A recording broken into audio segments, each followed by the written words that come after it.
Alright my good people, and welcome back again to Anointed Lady TV. I don come your side with another legit info wey I go like share give the general public. The koko be say, one countryman wey dey go by the name Balah Muhammed, he na the Bauchi state governor and he na the chairman of the People's Democratic Party, their governors forum. Like this now, Oga Balah Muhammed don come outside now, come dey yarn dey give the general public the men wey dey behind all the crisis wey the People's Democratic Party dey currently dey face. Now my good people, abeg make you permit me make I yarn you. According to Oga Balah Muhammed, na the president of the Federal Republic of Nigeria wey be President Bola Ahmed Tinubu and the minister of the Federal Capital Territory wey be Oga RI0US, na dem be the major forces behind the crisis for inside the People's Democratic Party wey be PDP. No be small matter like this, so my good people. Governor Balah Muhammed now dey claim say our President Bola Ahmed Tinubu government e don dey influence the opposition parties so, and this dey include the People's Democratic Party plus the new Nigeria People's Party wey be NNPP and the Labour Party wey be LP. Im say Tinubu government now dey push all these parties now towards a one-party system. No be small wahala my good people. Say Balah Muhammed now in dey yarn all these levels during one interview wey im get with Tori people. Na for inside this interview now im come outside dey yarn say as chairman of the governors forum of the People's Democratic Party, say he need to exercise caution when im dey discuss internal matters. He say party politics now should not be played out in media. No be something wey go carry come outside now come dey tell the general public, dey broadcast am anyhow like say e dey wash im dirty linen outside. Say no, this na family something, na something be say they dey do am coded. But however, he can assure the general public say the governors are very much united despite all this katakata wey country people dey think say dey happen for inside the People's Democratic Party, despite the kind challenges wey they dey battle currently for inside their party. He consider yarn say it is very much unrealistic to expect 13 governors to always agree on something. Make we no think say all of them now go just carry one mind or one purpose. They no go get small quarter, they no go get small disagreement. Say no, that kind of thing e no fit happen. Even for the time of our Savior Jesus Christ, within 12 disciples, there was a Judas. So inside 13 governors, make country people now no dey expect say quarrel e no go come board one or two times. He say e get some personal loyalties and some kind relationships wey go fit impact unity, but they are very much together in their resolve to move forward. And we must also be mindful of the federal government wey be say based on how things dey be, e come back as if dem dey very much determined to get their way, to get wetin dem want. And if the general public torchlight how the government take dey handle financial matter and how dem take dey treat the labour, they go confirm and say this level wey im just yarn so na legit. And the things wey dey go on currently no be just problem for the People's Democratic Party alone. They don also penetrate other parties like the new Nigeria People's Party wey be NNPP and the Labour Party wey be LP in attempts to create a one-party state.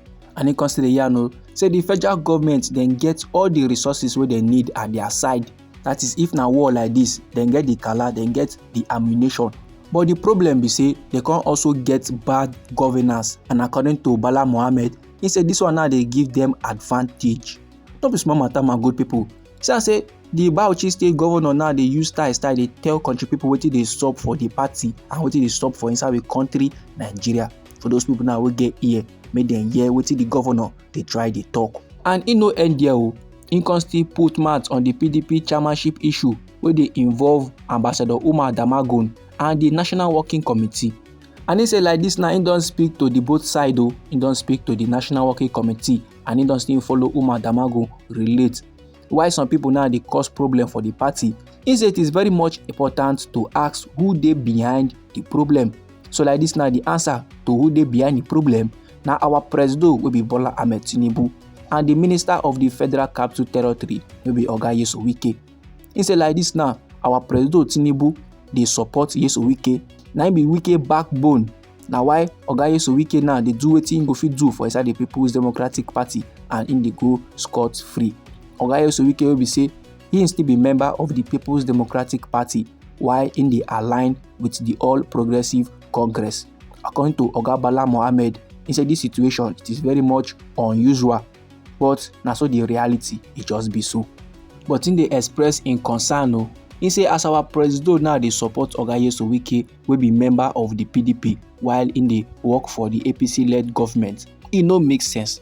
And no be lie, if to say reverse was the case and na PDP na dey in power and somebody from APC dey work for PDP, e for say am say the All Progressive Congress dey go find 1 or 2 means to make sure say dem kick that person out of their party. Because even Balah Muhammed sef come even dey talk am say things no suppose to dey work like that o.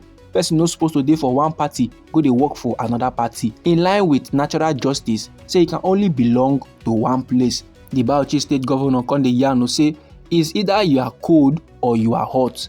Lukewarmness is not permitted in this matter, is not allowed. One man no fit go dey support 2 opposition side at the same time. And he constantly let the general public dey know say Nyesom Wike na im friend. And he don tell Nyesom Wike this matter directly, and he no dey fear anybody. He go talk am publicly. He no get anything personal against the Minister of the Federal Capital Territory, wey be Nyesom Wike. And if to say Nyesom Wike dey loyal, he dey very much ready to support am. But Oga Nyesom Wike don make a decision, and this decision dey clear say he no go lie dey loyal to the People's Democratic Party. So therefore, the People's Democratic Party cannot stand by and let Wike do as he pleases. They no go fit continue to allow Nyesom Wike make him dey do anything wey him like, especially now wey they don dey build things and things, especially now wey they don dey prepare for 2027. And he constantly yarn o my good people say currently now for inside the People's Democratic Party, some members dey believe say the current National Working Committee wey dey under Ambassador Damagun, they dey lean towards Nyesom Wike. That is, they dey work in line with the rules of Oga Nyesom Wike. They dey support Nyesom Wike for everything wey they dey do. And that na part of the issues wey they dey face for inside the People's Democratic Party. But no matter the matter, they go make sure say dem put everything under control. This my good people dey come from Balah Muhammed. He na the governor of Bauchi State, and he na the chairman of the People's Democratic Party, their governors forum.